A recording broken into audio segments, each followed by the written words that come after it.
بسم الله الرحمن الرحيم.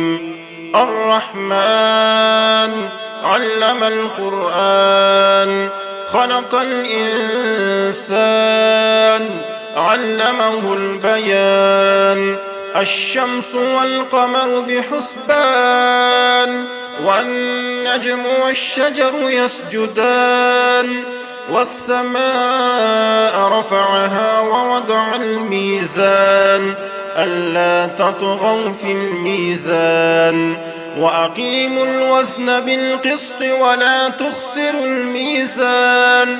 والأرض وضعها للأنام، فيها فاكهة والنخل ذات الأكمام.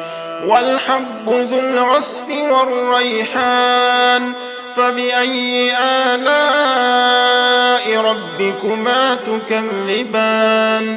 خلق الإنسان من صلصال كالفخار، وخلق الجان من مارج من نار. فبأي آلاء ربكما تكذبان؟ رب المشرقين ورب المغربين، فبأي آلاء ربكما تكذبان؟ مرج البحرين يلتقيان، بينهما برزخ لا يبغيان. فبأي آلاء ربكما تكذبان؟ يخرج منهما اللؤلؤ والمرجان. فبأي آلاء ربكما تكذبان؟ وله الجوار المنشآت في البحر كالأعلام. فبأي آلاء ربكما تكذبان؟ كل من عليها فان، ويبقى وجه ربك ذو الجلال والإكرام.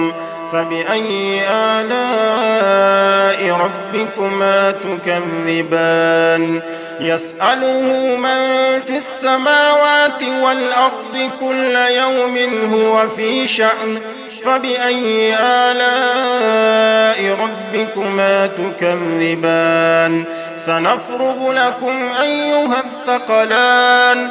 فبأي آلاء ربكما تكذبان؟ يا معشر الجن والإنس إن استطعتم أن تنفذوا من أقطار السماوات والأرض فانفذوا، لا تنفذون إلا بسلطان.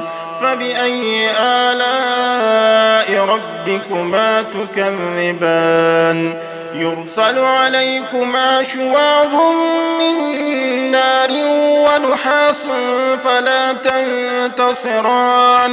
فبأي آلاء ربكما تكذبان؟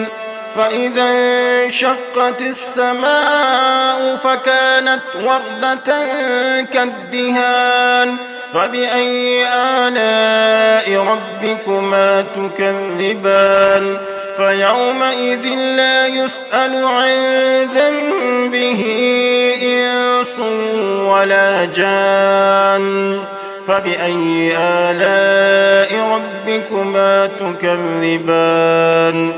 يعرف المجرمون بسيماهم فيؤخذ بالنواصي والأقدام. فبأي آلاء ربكما تكذبان؟ هذه جهنم التي يكذب بها المجرمون، يطوفون بينها وبين حميم آن. فبأي آلاء ربكما تكذبان؟ ولمن خاف مقام ربه جنتان. فبأي آلاء ربكما تكذبان؟ ذواتا أفنان. فبأي آلاء ربكما تكذبان؟ فيهما عينان تجريان فبأي آلاء ربكما تكذبان فيهما من كل فاكهة زوجان فبأي آلاء ربكما تكذبان متكئين على فرش بطائنها من استبرق وجنى الجنتين دان فبأي آلاء ربكما تكذبان فيهن قاصرات الطرف لم يطمثهن إنس قبلهم ولا جان فبأي آلاء ربكما تكذبان كأنهن الياقوت والمرجان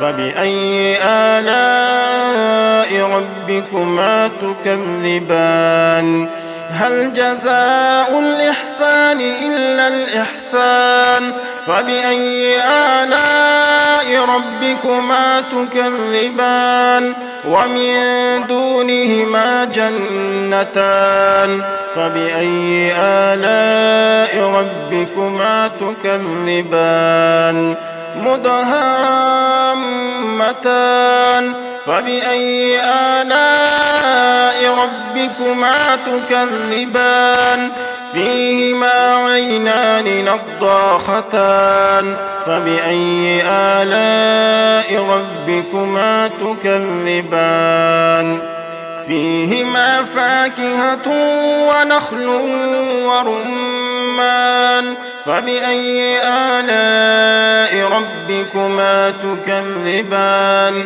فيهن خيرات حسان فبأي آلاء ربكما تكذبان حور مقصورات في الخيام فبأي آلاء ربكما تكذبان لم يطمثهن إنس قبلهم ولا جان فبأي آلاء ربكما تكذبان متكئين على رفرف خضر وعبقري حسان فبأي آلاء ربكما تكذبان تبارك اسم ربك ذي الجلال والإكرام